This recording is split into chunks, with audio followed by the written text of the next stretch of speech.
Bom, boa noite àqueles que eu não tive a oportunidade de conhecer, cumprimentar. Só explicando muito rapidamente para vocês a ideia do projeto. Esse projeto de comentar capítulo por capítulo do Khalil Gibran nasceu exatamente porque nós temos em Brasília uma pessoa que tem o hábito de recitar, por incrível que pareça, sabe quase todo o livro de cor. E ela recita muito bem. Uma vez a gente estava ouvindo uma passagem de Gibran sendo recitada, eu falei, bom, todo mundo acha bonito. Mas será que a gente consegue entender todas as entrelinhas? Porque Gibran sintetiza tanta coisa num espaço tão pequeno e ele tem tantas entrelinhas, ele é tão profundo, que é como se a gente, ouvindo superficialmente, ficasse com um Gibran 2D e tivesse que colocar uma reflexão para criar a terceira dimensão aí do Gibran. Todo poeta tem um verdadeiro poeta, porque hoje a gente usa esse nome muito mal, né? Todo verdadeiro poeta tem algo de filosofia. Se vocês lerem algumas coisas de Fernando Pessoa, vão encontrar isso. Se virem alguma coisa de Cecília Meirelles, vão encontrar isso. E Gibran não só não é exceção, como é o caso mais típico que eu conheço. Ele é um filósofo, nós poderíamos chamar dessa forma. E O Profeta, que é um livro muito famoso, um livro traduzido por mundo afora em 40 línguas, por incrível que pareça, ele é um dos poemas mais populares da humanidade atualmente. E eu ousaria dizer que talvez um dos mais belos. Mas quando a gente para poder abrir as entrelinhas, percebe como ele é complexo. E ouvido assim superficialmente, no calor da emoção de ouvir um poema, às vezes a gente só acha bonito, mas não tem muito tempo para refletir, digerindo pedaço por pedaço. Então a ideia é que ao final dessa palestra, uma pequena palestra, a gente vai abrir para perguntas no final, a gente tem um pouquinho de Gibran em 3D. Perceba essas entrelinhas filosóficas que existem na obra dele.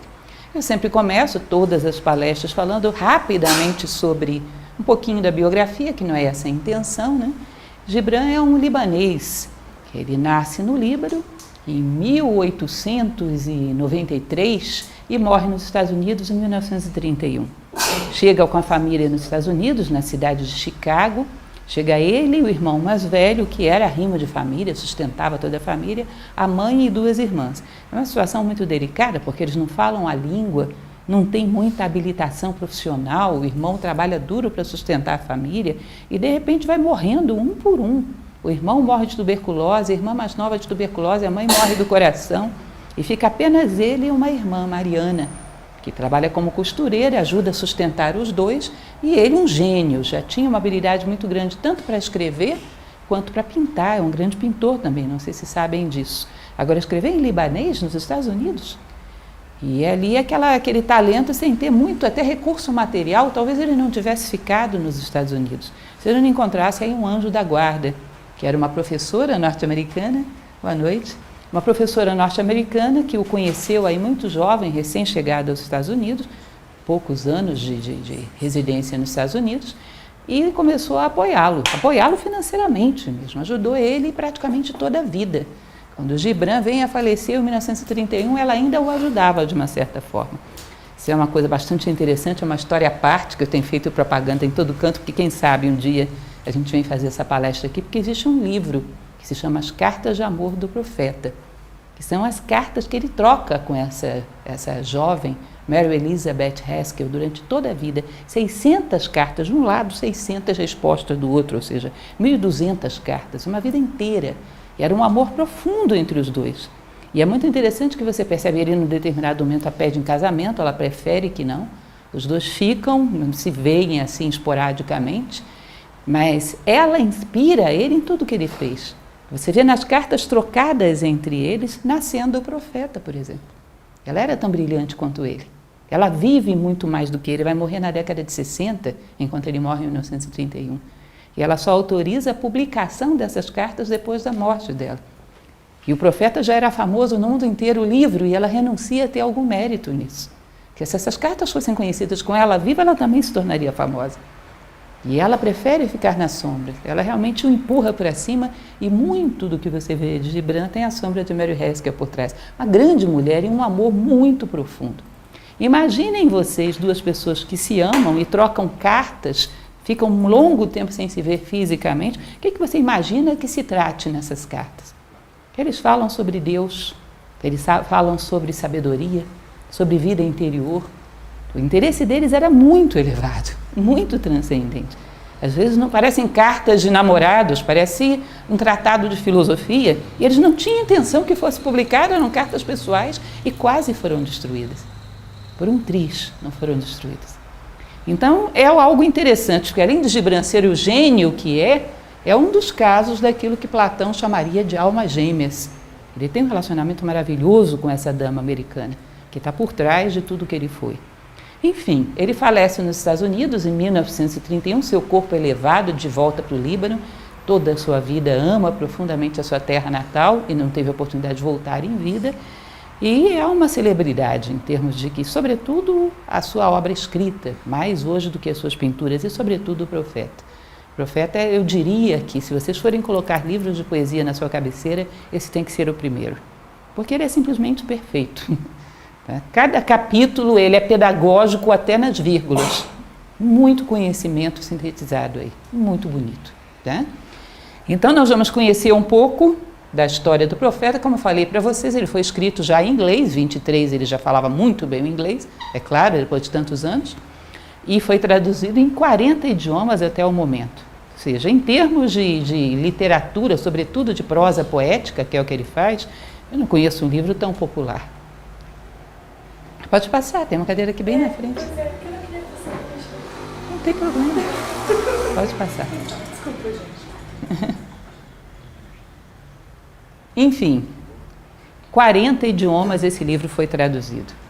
Eu acho interessante que ainda haja muito no Brasil, quando você pergunta para uma pessoa, você já leu o Profeta, que nunca nem tem ouvido falar. É uma pena. Que é o tipo do livro que seria interessante. Eu não sei se vocês já passaram em livrarias e tem às vezes aqueles livros que dizem os 100 livros que você não pode deixar de ler antes de morrer, os 100 filmes que você não pode deixar de assistir antes de morrer. Toda vez que eu folheio aqueles livros, eu tenho a impressão de que é melhor eu morrer antes. Porque é uma seleção desastrosa. Eu já pensei em fazer a minha própria seleção e publicar. E esse seria um dos que eu colocaria, com certeza. Tá certo? Não está nessa série. Não, não está. Não está. Por incrível que pareça. Ele é apenas um dos que não estão. Por exemplo, a República de Platão não está e muitos outros. Bom, então o Profeta, ele é um mito. Vocês vão dizer, bom, mas não é um poema que ela acabou de falar? Sim, mas ele escreve de uma forma toda simbólica. Você não pode tomar ao pé da letra o que está sendo dito ali. E isso é uma coisa que é muito importante que vocês entendam, porque a linguagem mítica é outra coisa que hoje a gente não está muito habituado. A filosofia trabalha muito com mito. Aristóteles tem um livro chamado Arte Poética, que ele diz o seguinte, que no mito o personagem central é você. Os secundários não são outras pessoas, são fatores internos teus que são projetados fora. É a tua cólera, são os teus caprichos, é a tua inconstância, que é projetado para que você se veja fora. Os mitos estão narrando a história interna do homem. Não é uma novelinha com personagens comuns. Os mitos estão falando do que está acontecendo dentro de você. Carl Jung, na sua psicologia analítica, ele costumava falar, inclusive, que a estrutura da consciência onírica, ou seja, os seus sonhos, também é parecido. Vocês já pararam para pensar que não tem ninguém no seu sonho a não ser você? O chato é você, o bonzinho é você, o sábio é você, enfim, tudo é você ali. Aqueles bichinhos peçonhentos que aparecem de vez em quando é você. Ou seja, são aspectos teus, projetados do lado de fora para que você o veja, já que dentro não está vendo. Essa é a estrutura dos sonhos, esse é um grande insight que Jung tem, né? A estrutura dos sonhos é muito parecida com a estrutura dos mitos, tá? A chamada consciência onírica humana. Então, quando vocês virem essa história, só tem um personagem, que é Al-Mustafa, que é o profeta. Todos os outros são ele mesmo. Quando você vê a história em si, é mais ou menos o seguinte, ele vivia numa ilha, resolveu sair de lá e ir para uma cidade chamada Orfalésia, uma cidade imaginária, onde ele vai lá para ensinar para as pessoas. Só que as pessoas não dão a mínima bola para ele. Ele vive 12 anos naquela cidade do mesmo jeito, sem ninguém dar a mínima bola para ele. Só quem percebe ele é a sacerdotisa da cidade, que é a Almitra, que o recebe bem. Os outros o ignoram completamente. Aí um belo dia, depois de 12 anos, ele vê surgindo no horizonte um barco com barqueiros da sua terra. Ele diz, ótimo, oportunidade de eu voltar para casa, que ele esperava essa oportunidade. Aí tem uma curiosidade na natureza humana, né, que a consciência se dá por contraste. Ninguém dava a mínima bola para o Al-Mustafa até a hora que ele resolveu ir embora. Vocês já perceberam isso? Que a gente valoriza as coisas quando perde? Tá? No contraste entre o ter e o não ter, você vê o valor daquilo que tinha. Tá? No contraste entre o branco e o negro, eu percebo o que é o branco e o que é o negro. Se o universo inteiro fosse de uma das duas cores, eu não perceberia. A consciência humana se dá por contraste. Aí quando as pessoas, quando corre aquela notícia, Al-Mustafa vai embora, todo mundo apavora. Como assim? A gente não perguntou nada para ele, ele não ensinou nada para a gente ainda. 12 anos. Não, peraí, segura ele, vamos fazer umas perguntas para ele antes dele ir embora. Aí se reúne a cidade em volta dele e começa a fazer perguntas. E ele começa a responder. O profeta é só isso. Cada um vem e faz uma pergunta e ele responde aquela pergunta. São capítulos muito pequenos, 2 ou 3 páginas, onde ele responde sobre aquela pergunta. E sempre tem uma relação entre quem pergunta e o teor da pergunta. Tá? Sempre considerando aquilo que eu falava para vocês, todo mundo é ele. E 12 é um ciclo simbólico. Representa o ciclo zodiacal, é como se ele tivesse passado por toda uma vida e tivesse, na verdade, morrendo. Tá? Ali ele está sintetizando toda a sabedoria que ele reuniu ao longo de toda a vida dele, entende? Isso é como se fosse uma vida terrestre, onde se recolher dali é se recolher ao seu mundo espiritual, que é a sua ilha. Tá? Então ele está mostrando a sabedoria que ele sintetizou ao longo da sua vida. É um diálogo interno, na verdade. Ok? Entendido até aqui? Então nós vamos hoje falar sobre o amor. Eu coloquei essa figurinha aqui só porque a consciência se dá por contraste, para gerar um contraste em vocês, porque o que ele vai falar não tem nada a ver com essa figurinha, nem com os coraçõezinhos vermelhinhos, nem com o casalzinho romântico. Porque, em geral, quando a gente fala de amor, a gente tem essa expectativa. E não é que ele negue esse tipo de amor, mas ele vai falar de um amor que primeiro vai lá em cima e depois desce aqui embaixo e provoca esse efeito de união entre os homens. Porque é, em geral, o que os filósofos consideram. Que o primeiro homem tem que elevar a sua capacidade de amar para depois criar vínculos profundos com os demais. Se ele cria relações horizontais com as pessoas, essas relações são muito superficiais, muito passageiras. Se o homem não se eleva, não eleva a sua consciência e não tem profundidade, ele não tem capacidade de amar nem a si mesmo verdadeiramente. Sentimentos verdadeiros e profundos são muito raros. Então, o amor que ele está falando não é esse, não é o do coraçãozinho vermelho, tá? É um amor elevado. É um amor de união do homem com a sua essência, de união do homem com o divino. Certo? Então, essa expectativa do amor romântico não é que ele negue, mas ele vai colocar de uma maneira bem mais profunda. Aliás, tudo, gente, se vocês forem ler o profeta, essa semana passada mesmo eu falava da liberdade. A expectativa é X, Gibran fala Y. É quase como se ele te alfabetizasse novamente. Você pensa que essa palavra é isso, é aquilo. É muito interessante isso.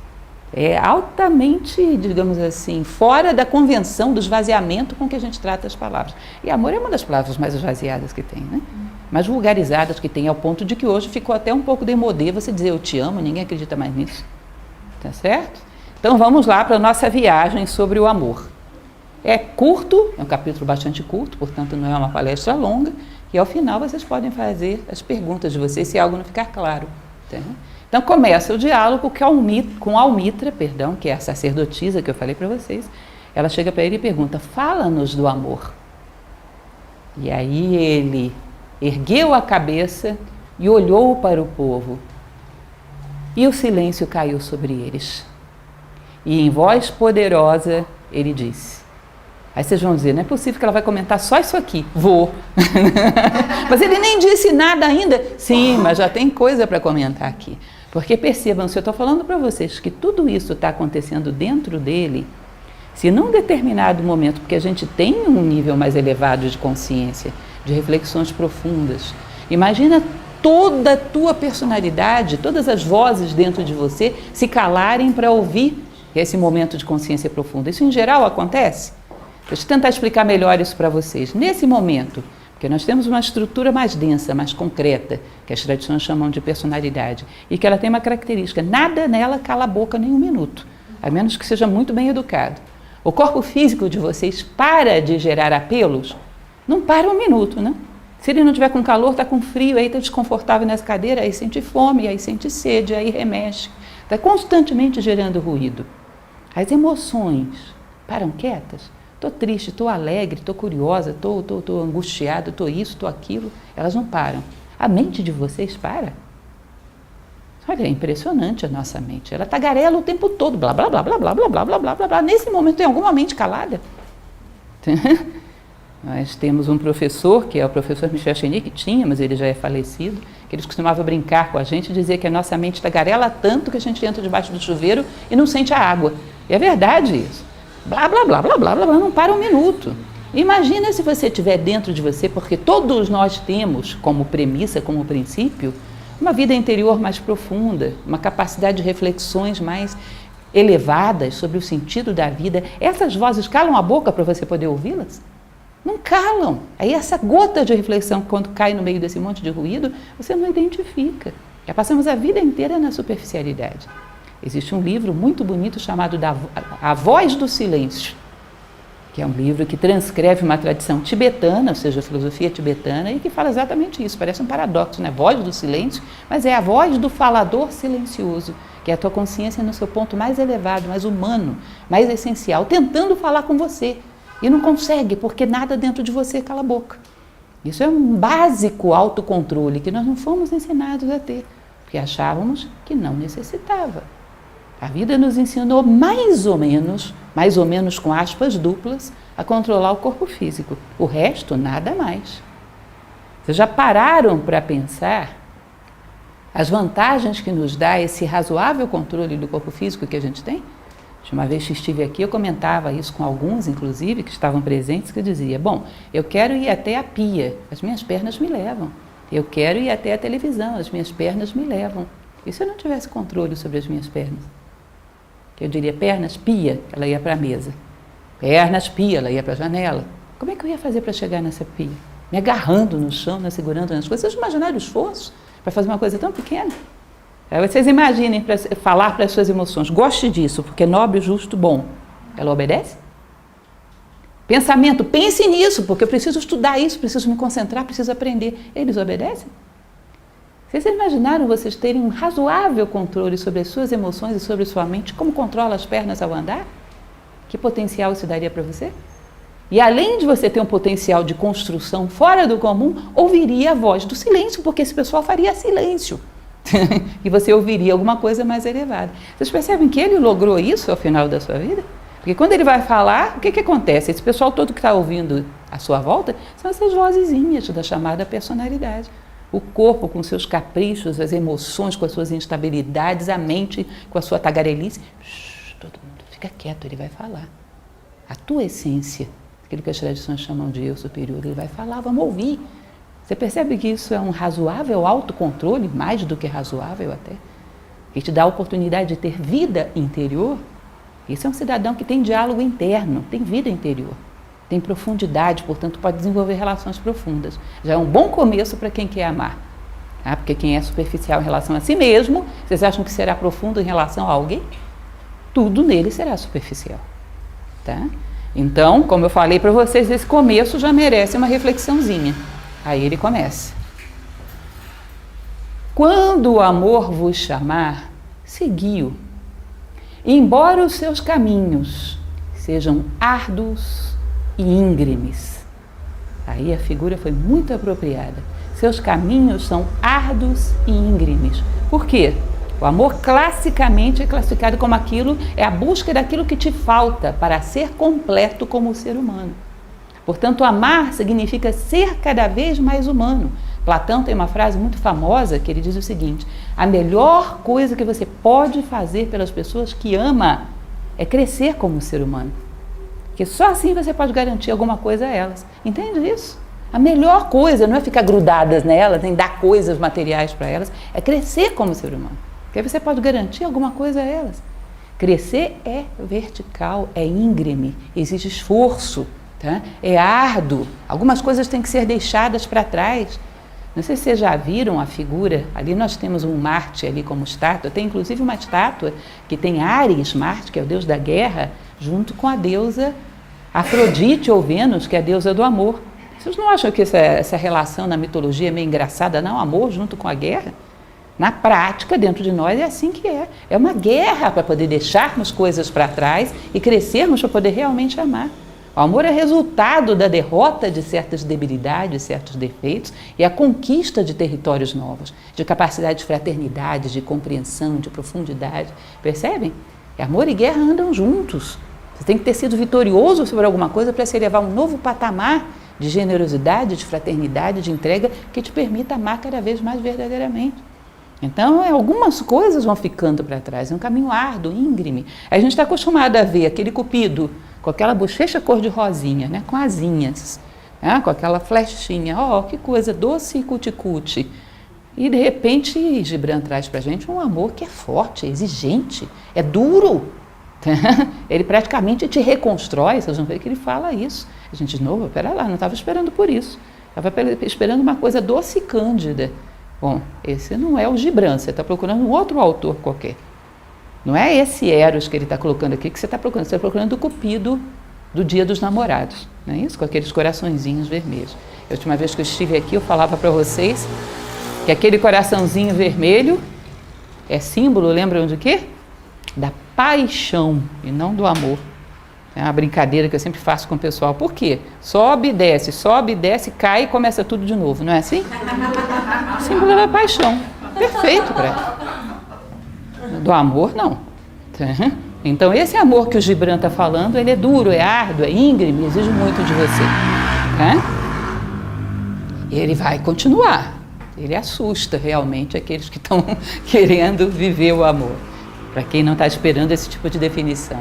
E quando as suas asas vos envolverem, abraçai-o, embora a espada oculta sob as suas asas possa vos ferir. Ou seja, ele vai lapidar você, vai tirar tudo aquilo que sobra, ele vai te colocar cada vez mais leve. O tempo todo ele vai estar falando sobre isso. Ou seja, quando ele te convidar a esse voo ascensional, ele vai exigir de você que você seja mais leve para poder voar junto com ele. Portanto, algumas coisas você vai deixar para trás. É como se você imaginasse que você está subindo uma montanha com uma mochila bem pesada nas costas. E aí eu digo para você, não, deixa esse travesseiro, deixa esse, sei lá, essa coisa que você ia pegar. Não, sem isso eu não subo. Não subo de jeito nenhum. Ah, não, porque isso aí foi fulano que me deu, não abro mão disso. Tá bom, então vamos começar a subir. Depois que você der uma boa subida na montanha, que você olhar e tomar gosto por ver as coisas de cima, por ver o ar mais rarefeito, você vai perceber, bom, eu não preciso tanto assim disso. Porque para continuar subindo eu preciso estar mais leve. Então isso pode ficar aqui. Não é assim? Você vai esvaziando a mochila quando vai tomando gosto pela subida. O amor é mais ou menos isso. Para que você vá mais elevado, tem que ser mais puro. Algumas coisas têm que ficar para trás. Mas adiante ele vai detalhar mais e mais e mais, porque disso se trata. O capítulo inteiro é falando sobre isso. Como o amor é exigente e vai cada vez mais te desnudar, te purificar, para que você possa voar com ele. Você quer, é isso. Ele não te dá a opção de escolher o destino, a rota. A rota é dele. Ou você vai ou você fica. Tá certo? E quando ele falar convosco, acreditai nele. Embora a sua voz possa abalar os vossos sonhos, como o vento do norte devasta o jardim. Eu sempre comento algo muito interessante que casa muito bem com esse trecho lindo de Gibran, que a tradição medieval, os alquimistas medievais, aqueles que a gente achava que ficavam lá naqueles laboratórios tentando transformar chumbo em ouro, na verdade, no fundo, eles queriam transformar o chumbo da ignorância no ouro da sabedoria. E eles tinham todo um simbolismo para tratar disso, que era a obra em negro, a obra em branco e a obra em vermelho. A obra em negro, a constatação descer aos infernos, ver a si próprio. A obra em branco, a purificação. E a obra em vermelho, a ascensão. E isso aqui é bem obra em negro. Ou seja, o amor vai fazer com que vente tudo aquilo que é artificial, que está aderido a você, aquilo que não é você, vai ao chão. Porque ele quer você, ele não quer suas fantasias, ele não quer suas máscaras. E às vezes é muito duro. Então você tem que constatar o que realmente você é. Essa é a etimologia, nós vamos ver isso também mais adiante, da palavra inteligência. Vocês sabiam de onde vem a inteligência? Intelegere, escolher dentre. Escolher dentre as coisas que não são aquilo que é. E, sobretudo, escolher dentre aquilo que você não é, quem é realmente você. Achar-se no meio de todas as máscaras. Encontrar você mesmo. O amor vai exigir isso. E isso é duro, porque nós estamos muito identificados com fantasias. Aliás, vou contar uma coisa para vocês não espalhem. Em geral, nós acreditamos mais nas nossas máscaras do que os outros. Tá? As pessoas fingem acreditar nas nossas máscaras, às vezes, para nos manipular. Mas veem, às vezes, que são máscaras. Às vezes, uma criança vê que a gente está simulando. Nunca perceberam isso? Nos outros, vocês não percebem isso? A pessoa se acha alguma coisa e você sabe que ela não é.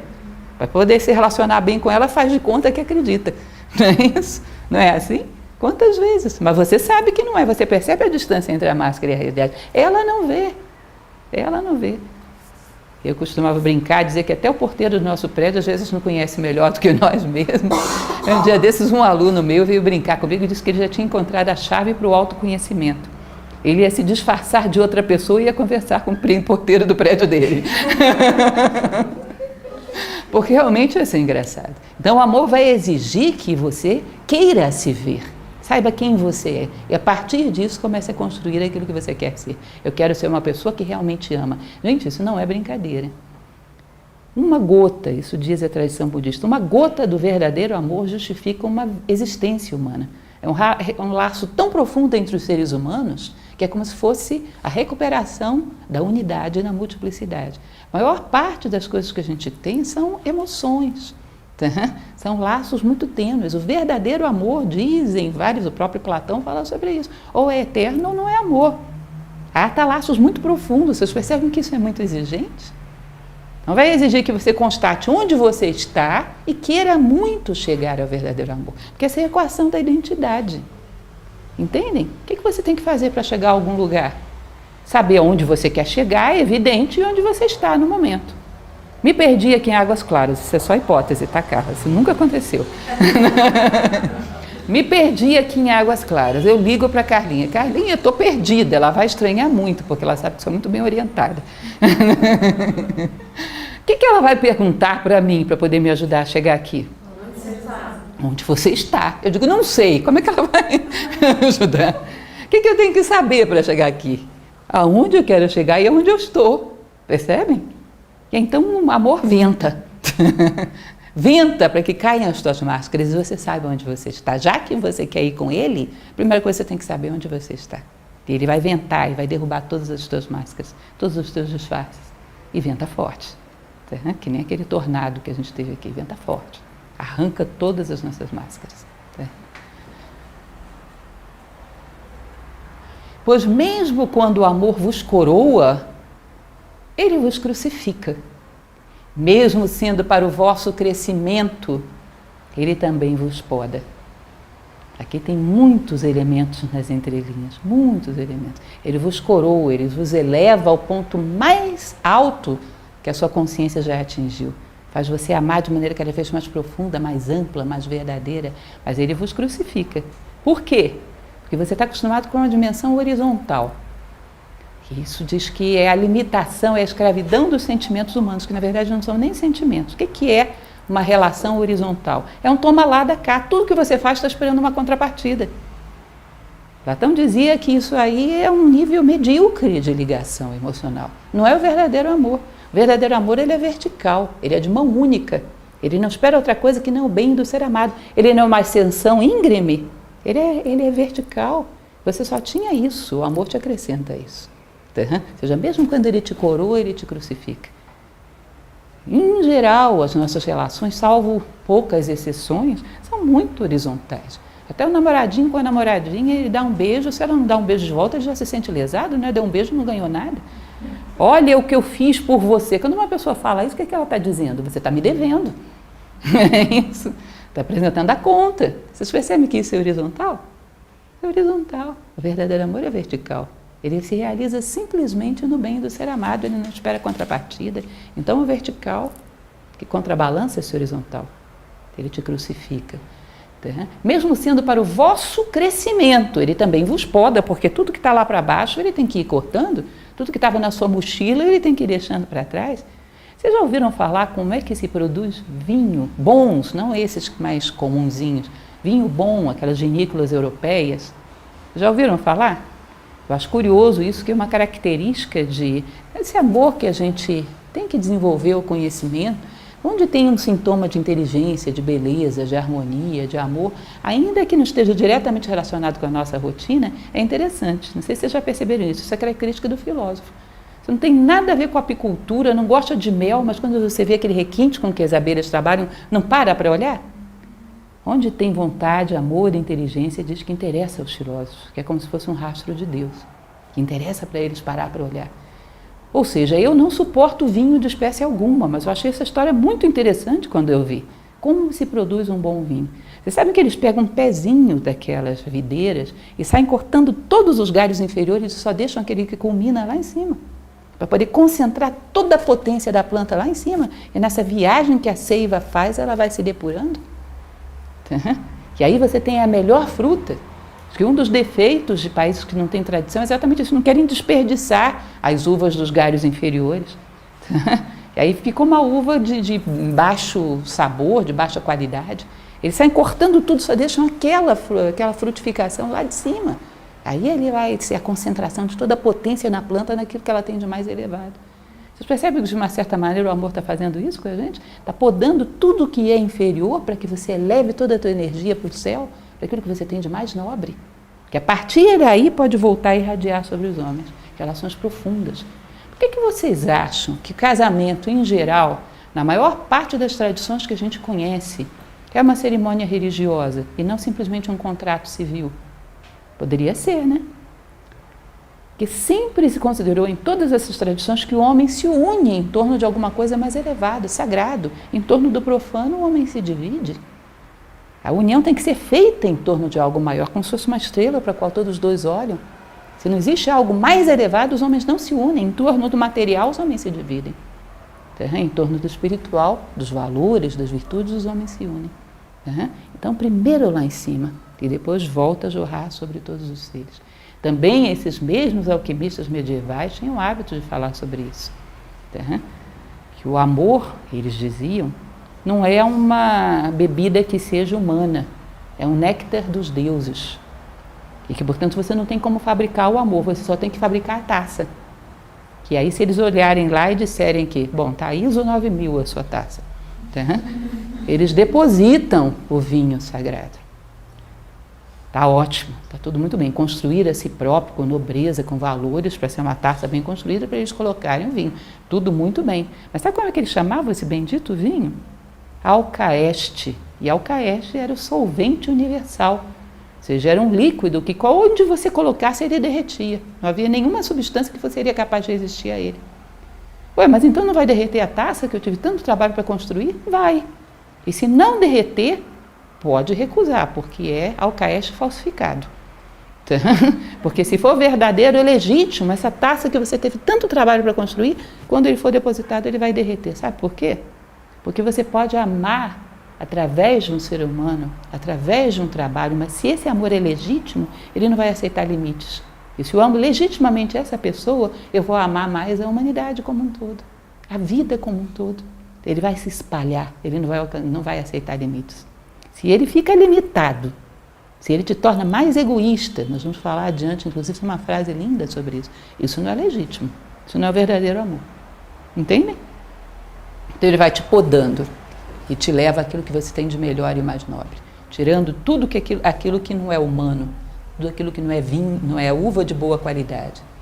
Mesmo quando ele sobe até vós e acaricia os vossos mais tenros ramos, que tremem ao sol, ele também desce até vossas raízes e abala a vossa ligação com a terra. Vocês não acham dramática a situação da árvore, não? Que a vida está puxando ela para cima e as raízes prendendo ela no chão. Isso deve ser uma guerra interna, né? O amor gera essa guerra no homem, porque ela está puxando ele para cima, as raízes grudando ele no chão. Ele vai questionar essas raízes, as tuas bases, em que você se baseia para interagir com o mundo. Ele não vai te aceitar na viagem dele se você tem posturas eminentemente egoístas e não está disposto a questioná-las. Se você tem posturas eminentemente de projeção da sua personalidade, de ganhar sobre, não ganhar com. Se você busca apenas uma realização pessoal e não ser fator de soma na vida do outro, ele não vai aceitar esse tipo de raiz. Ele vai questionar as tuas bases. Ele é muito exigente com os passageiros que alçam voo na viagem dele. Então, também vamos falar sobre isso mais adiante, ele exige que o homem se reconstrua nas suas bases. Não é fácil amar.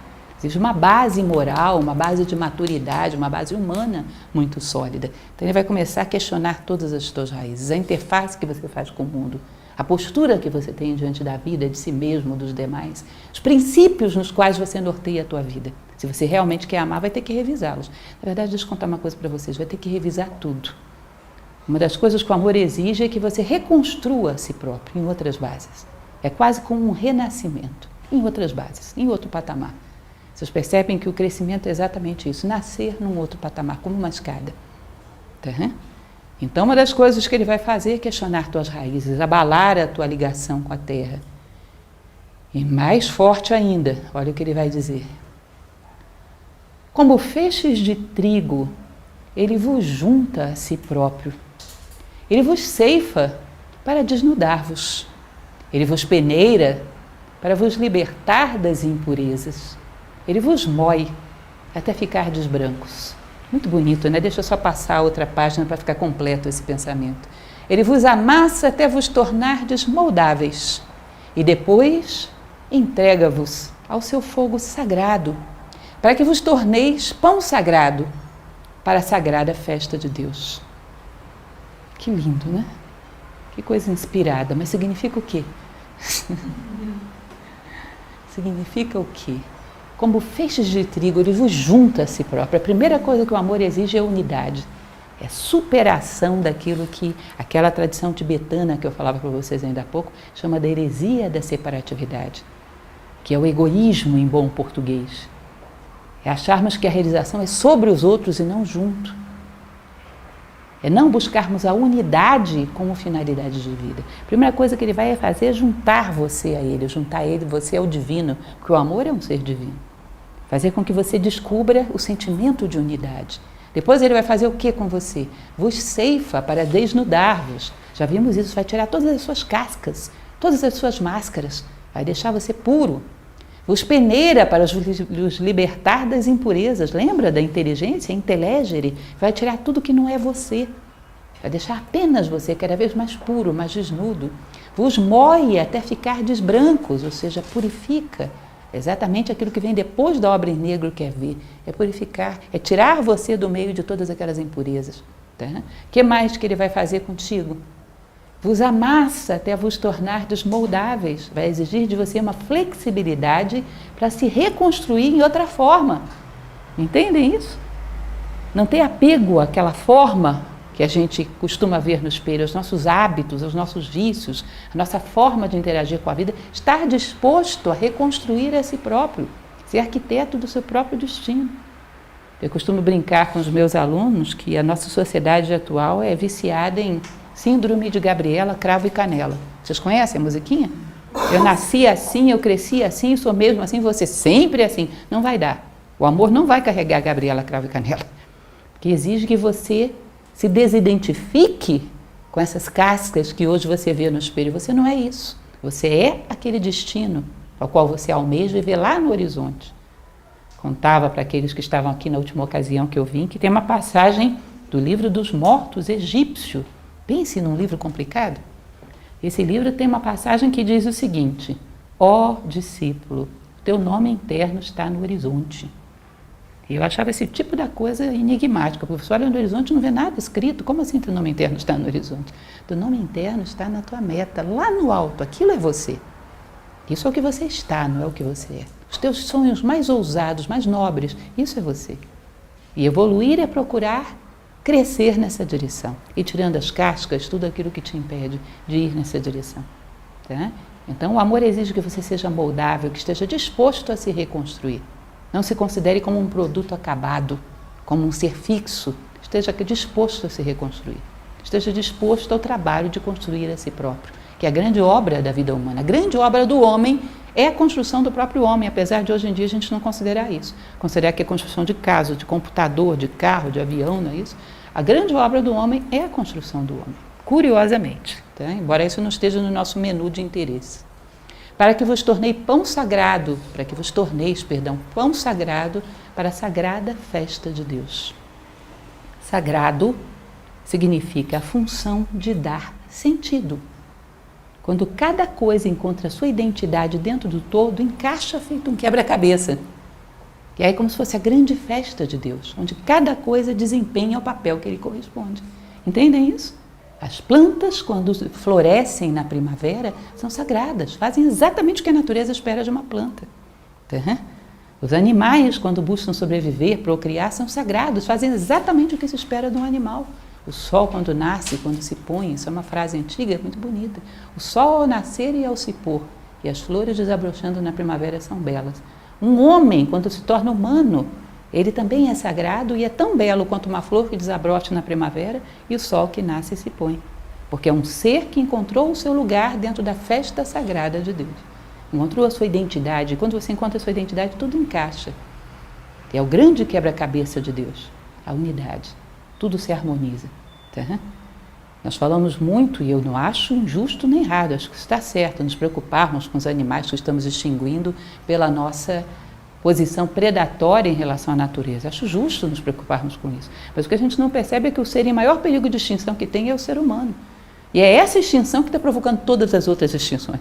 Percebe? Ser humano, na pura condição humana, com valores, com virtudes, com sabedoria, vocês acham que tem muito?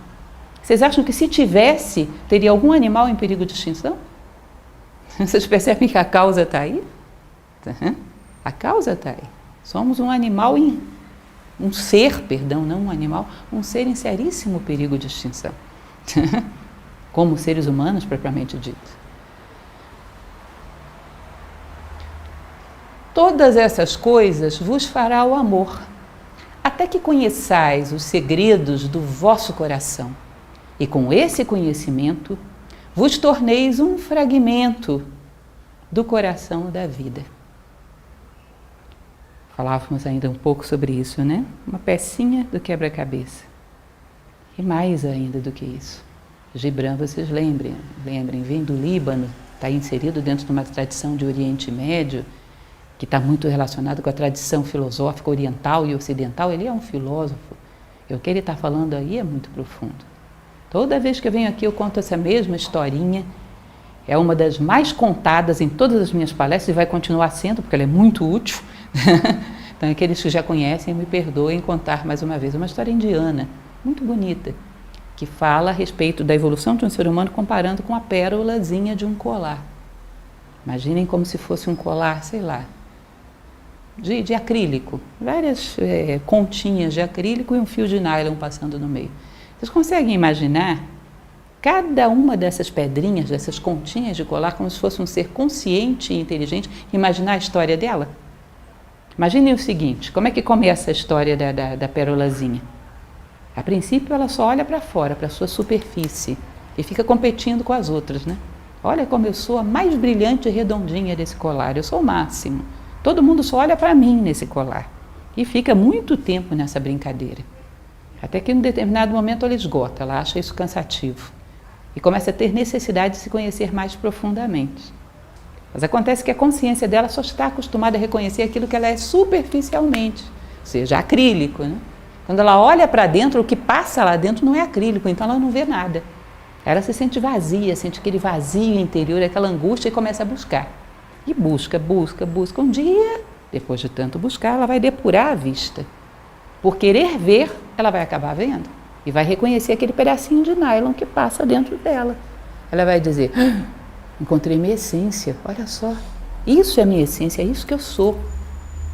Aí vai olhar para as outras pérolazinhas e vai dizer, todas elas devem ser assim também, vivem em função da aparência, mas têm uma essência que precisam encontrar. E vai se sentir muito realizada com isso. Mas isso é o fim da história da pérolazinha? Não. Sabe quando é que é o fim? Quando ela descobrir que aquele pedacinho de fio que passa dentro dela e que passa por dentro de todas as outras pérolazinhas, são muitos? Não, é um só. É um fio só, que passa por dentro de todas as pérolas do universo. A essência dos seres é una. Vocês imaginam isso?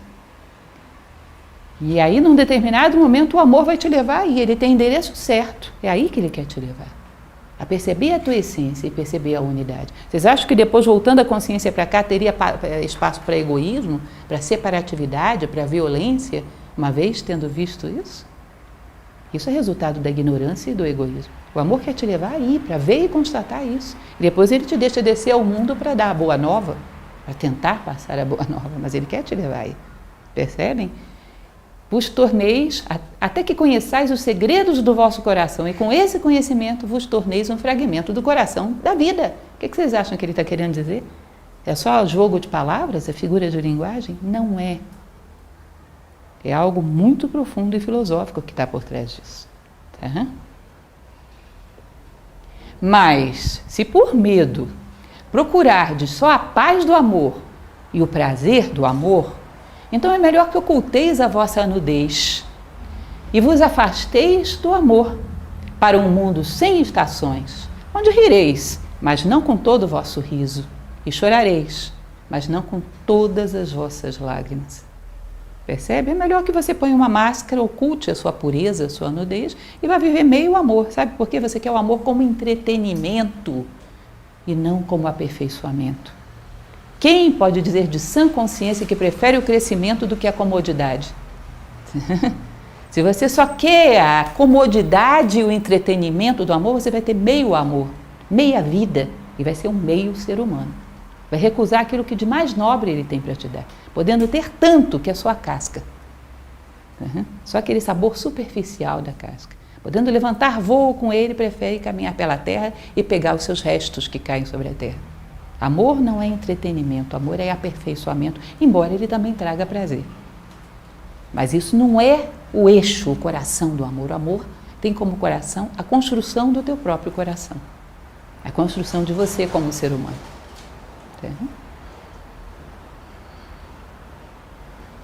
O amor só se dá a si e não tira nada, senão de si. O amor não possui nem é possuído, pois o amor é suficiente ao amor. Falávamos ainda há pouco sobre isso quando falávamos da crucificação. Verdadeiro amor vertical, ele se basta a si mesmo. O amor só precisa do quê? Do bem do ser amado. Ele só precisa da certeza de que está amando, ele não precisa de contrapartida. Se ele precisa de contrapartida, ele é um investimento que está impregnado de egoísmo. Ele se realiza em si mesmo, ele se realiza em amar, em jorrar, em oferecer.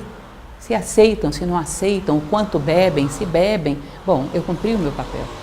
Eu abri a porta, quantos passaram por ela, depende de cada um. Tá? Eu me realizo em amar, em doar, sem esperar contrapartida. Quando se espera contrapartida, significa tem interesses, tem egoísmo. Você faz por isso e não pelo amor em si. O amor se basta a si mesmo. Existe, inclusive, uma poesia muito bonita que diz que o maior prêmio de quem ama é justamente estar amando. Não precisa de outra coisa. Ele se basta e se completa em si mesmo. Quando amardes, não deveis dizer Deus está no meu coração, mas antes, eu estou no coração de Deus. E não penseis que podeis alterar o rumo do amor, pois o amor, se vos achar dignos, dirigirá o vosso curso. Ou seja, você não pode entrar no veículo e dizer para tal lugar. Não, ele só vai para um lugar. Essa primeira parte da frase é muito bonita, ou seja, Deus está no meu coração, então Deus é um utilitário que veio aqui para me atender. Não, o centro é Deus e eu sirvo a isso. Platão ele vai dizer que é a linha divisória do amor humano. Complexo isso, e daria uma palestra só isso. Quando você para de olhar para as coisas e diz, para que isso me serve? Quando você passa a olhar para as coisas e diz, como eu posso servir a isso? O centro é a lei do universo, é a justiça, é o bem, e você se coloca a serviço disso. Senão você está contaminado pelo egoísmo, que você vai ter não vai ser verdadeiro amor, vai ser utilitarismo, interesse, carência, um monte de coisa. Tá? Mas o verdadeiro amor é muito exigente. Ele não vai servir a projeção e ao teatrinho da sua personalidade, que quer ser a continha mais redondinha desse colar. O amor tem mais o que fazer. Ele trabalha para o fio. E não para a projeção de uma continha em particular. Não tem interesse nisso. Para quê? Quem se beneficia com isso? Nem você. Nem você. Aliás, você é o maior prejudicado. E não penseis que podeis alterar o rumo do amor. Lembram que eu falava para vocês? Daquela frase que eu prometi ainda há pouco? Quando a gente falava a respeito do cálice que se dissolve? Tem um pensador romano chamado Cícero que ele diz o seguinte: se amas e te tornas mais altruísta, mais nobre, mais bondoso, mais voltado sobre a dor da humanidade, realmente amas. Se amas e te tornas mais egoísta, mais isolado, mais voltado apenas para os teus interesses, não amas. E nem ama ninguém que assim o faça. Vocês entendem isso? O amor tem uma direção única, te torna mais humano. Se está te tornando pior, cuidado, isso não é amor não. Vinho falsificado, pode devolver. Não é amor. Pelas vossas obras vos conhecerei. Se a gente faz isso em relação às pessoas, por que não em relação aos sentimentos? Aqueles casais que antes tinham algum trabalho, tinham algum interesse por alguma coisa metafísica, de repente vem uma paixão que eles isolam de tudo. Fica aquela coisa, olha, cuidado. Isso não é o resultado esperado de um verdadeiro sentimento. Você deveria estar melhor como ser humano, se ele fosse legítimo. Deveria estar mais interessado no todo, na humanidade, em você profundamente. Pelo menos assim aconteceu com Khalil Gibran e a Mary Haskell. Khalil Gibran, depois de Mary Haskell, foi capaz de escrever o Profeta. O teu amor me dá asas. Você está cortando as tuas asas, cuidado. Lembrem, pelas vossas obras os conhecerei. Não fui eu que disse isso, era alguém que sabia o que estava dizendo, né? Muito mais do que eu, com certeza. O amor não tem outro desejo que o de se preencher a si próprio. Mas se amardes e precisais ter desejos, que sejam esses os vossos desejos. Que aí ele vai enumerar os desejos cabíveis dentro do verdadeiro amor. Mas entendam essa primeira frase. O amor não tem outro desejo que não preencher aquela parte que falta para ele ser amor de verdade. Preencher aquela parte que falta para você ser um ser humano de verdade. Preencher aquela parte que falta para o teu coração ser um coração humano de verdade. Ou seja, fazer com que você sacralize a sua vida, ocupe o seu lugar no universo humano. Seja um homem, complete, faça aquilo que a natureza espera de você. O amor não tem outro desejo que não ser amor com A maiúsculo. Ele não deseja nada fora, tudo que ele quer está nele mesmo. E tudo mais será dado por acréscimo. Porém, se você tiver muita necessidade de ter desejo, ele vai fazer umas sugestões boas. Se ainda assim você precisar de desejos, que sejam esses os vossos desejos. Fundir-se e ser como um regato, que corre e canta a sua melodia para a noite. Conhecer a dor do carinho demasiado. Ser ferido pela vossa própria compreensão do amor e sangrar por vossa própria vontade com alegria. Misterioso, né? E belo. Fundir-se e ser como um regato que corre e canta a sua melodia para a noite. Os regatos, os rios, correm todos para onde? Para o mar. Todos os seres diferenciados correm para a unidade, como a gota d'água que corre para o oceano. Agora, ele corre com toda boa vontade, mas ele não sabe ainda muito bem, ele não visualiza claramente para um regato, para um riacho. É difícil visualizar o que é o oceano. Mas a noite cheia de estrelas anuncia para ele esse mistério que é o seu destino. E ele ama o mistério e corre alegremente, cantando para a noite, para esse mistério. Eu não sei para onde eu estou indo, mas eu sei que é na direção do bem. Sinto isso. Eu corro em direção à unidade. E a noite representa sempre essa ideia do mistério sagrado, estrelado, que marca o nosso destino, a nossa realização. Cada um como aquilo que é profundamente. A maior felicidade dos seres está em serem aquilo para o qual foram criados, aquilo que a natureza espera deles. Ou seja, felicidade tem a ver com identidade. Os riachos são felizes correndo para o mar, e os homens correndo para a sabedoria, para valores, virtudes e sabedoria. Conhecer a dor do carinho demasiado, ser ferido pela vossa própria compreensão do amor e sangrar por vossa própria vontade, com alegria. Imaginem vocês, e eu espero que a gente cada vez mais entenda isso que ele está querendo expressar do amor. Não parece que o nosso coração, o espaço que a gente destinou para esse sentimento vai ficando pequenininho? E você precisa ampliar esse coração? E isso não dói? É como se você sangrasse com alegria. Tem uma passagem linda de uma das cartas que Mary Haskell escreve para Khalil Gibran, que ela diz o seguinte: o meu amor por você não cabia no meu coração. Então eu tive que pedir emprestado o coração de Deus para amar você através dele. Não cabia mais, parecia que explodia o meu coração. Então, para continuar amando você como você merece e deve ser amado, eu pedi emprestado o coração de Deus. Vocês entendem o que é isso? Imaginam? Não dá, é uma expansão, que parece que o nosso coração é pequeno. É dolorido, mas ao mesmo tempo esse sentimento de glória, de estar cada vez mais caminhando na direção daquilo que se espera de mim como um ser humano. Amar através do meu coração divino, para que esse amor seja cada vez mais laços verdadeiros e profundos, que unem os seres humanos, recuperam a unidade na multiplicidade.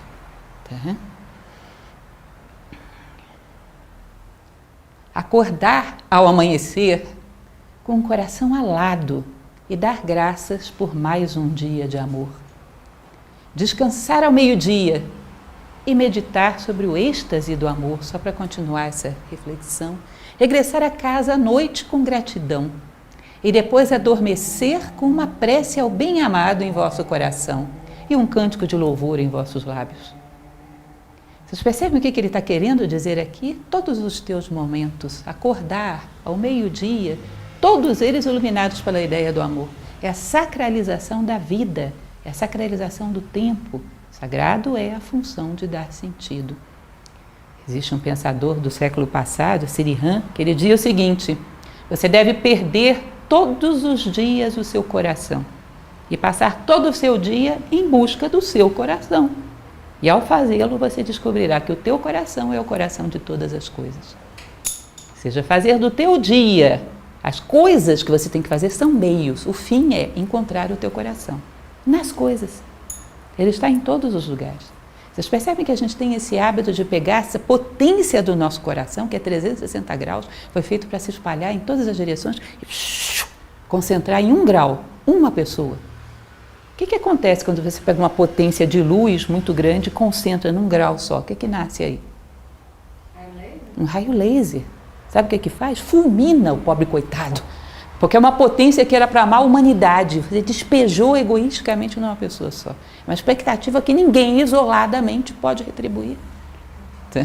E gera aquela frustração e aquela dependência que é um desespero. Se eu saio colocando o meu coração em todas as coisas, o meu sentimento não seria mais natural, mais sadio? Muito difícil de alguém ter carência desse jeito. Todo o meu tempo sacralizado, eu acordo ao amanhecer com o coração alado pela oportunidade de mais um dia de amor. No meio do caminho, olha quanto eu já amei. Caminho para minha casa grato. E adormeço dormindo o sono dos justos, porque eu cumpri o meu dia, eu fiz aquilo que me correspondia. Amei. Portanto, eu tive um dia digno de um ser humano. Quem vira o meu rastro vai dizer, aqui passou um ser humano, ele amou. E depois, quando chegar diante da morte, quem vira o rastro da minha vida vai dizer, isso foi a vida de um ser humano. Espalhou amor por onde passou, buscou a unidade, buscou o coração de todas as coisas. Por quê? Porque ele tinha a capacidade de encontrar o seu próprio coração e, por paralelismo, era capaz também de encontrar o coração de todas as coisas. No final das contas, a gente não vai ter as coisas. Até isso aqui a gente vai perder. O que vamos ter, de fato, foi o coração de todas as coisas que fomos capazes de conquistar, começando pelo nosso próprio. Já pararam para pensar sobre isso? Essa ideia do coração que às vezes a gente entende tão mal, um dia desses, inclusive, eu escrevi um pouco sobre isso. A gente pensa que o coração é só esse músculo que existe dentro do nosso peito. Uma ocasião eu li uma passagem de filosofia oriental e achei isso muito bonito, que dizia que esse grande ser que se manifesta no universo, é muito difícil você saber quais são os atributos dele, porque tudo está dentro dele, né? É o uno. Então, qualquer atributo que você tenta colocar nele, você o limita. Então, é difícil você imaginar com a mente humana, tão limitada, esse grande ser, né, que está por trás do universo. Mas uma coisa dá para você saber, ele manifesta e se recolhe. Ele manifesta e se recolhe. Isso não parece as sístoles e diástoles de um coração? Ou seja, ele é um grande coração. E será que esse coração não tem a ver com o coração que é a tua essência espiritual? E não tem a ver com esse coração físico que está aqui dentro? Provavelmente todos os corações são da mesma família, estão alinhados. Tanto que o nosso coração dói quando a gente fere os protocolos da vida, quando a gente fere os nossos princípios, e muitas vezes a gente não sabe dialogar com ele, não sabe entender essa dor. Provavelmente todos os corações do universo estão conectados, e se você der espaço para isso, todos eles dialogam, como se fosse um grande corredor sagrado. Entendem isso? Que uma vez que você vai lá em cima, você pode descer aos homens e ter relações profundas e verdadeiras. Que já não importa muito quando tudo isso se for e todas essas aparências se forem. Se você conquistou o coração das coisas, você tem essas coisas permanentemente ligadas ao teu coração. E é essa ideia do amor que ele quer passar. Ou seja, não tem muito a ver com o coraçãozinho vermelhinho, nem o amor romântico dos nossos dias. Mas percebem que engloba tudo? Engloba tudo, profundo, né? Um amor verdadeiramente humano. É isso que Gibran propõe. Como eu falei para vocês, todos os capítulos do profeta são uma alfabetização numa linguagem filosófica, porque nada é o que você espera. Né? E é uma viagem que ele nos convida. Um livro fininho, ele nos convida, na verdade, para uma viagem. É apaixonante a viagem da consciência humana, no processo de autoconhecimento que é a essência da vida, ou deveria ser. Repito para vocês, a obra principal e fundamental do homem é a construção de si próprio, e isso é um manual de instruções, muito bom, muito filosófico, porque filosofia é isso. Tá? Como Carla dizia de início, a filosofia é a arte de amar a sabedoria e descobrir meios que nos foram deixados na história para poder conquistá-la. A filosofia sempre foi, em essência, isso, a arte de viver como seres humanos. E como ela dizia, essa é uma pequena amostra daquilo que a gente propõe como aprendizado. A alfabetização na arte de viver como seres humanos. Bom, e é isso. Aí eu abro para perguntas.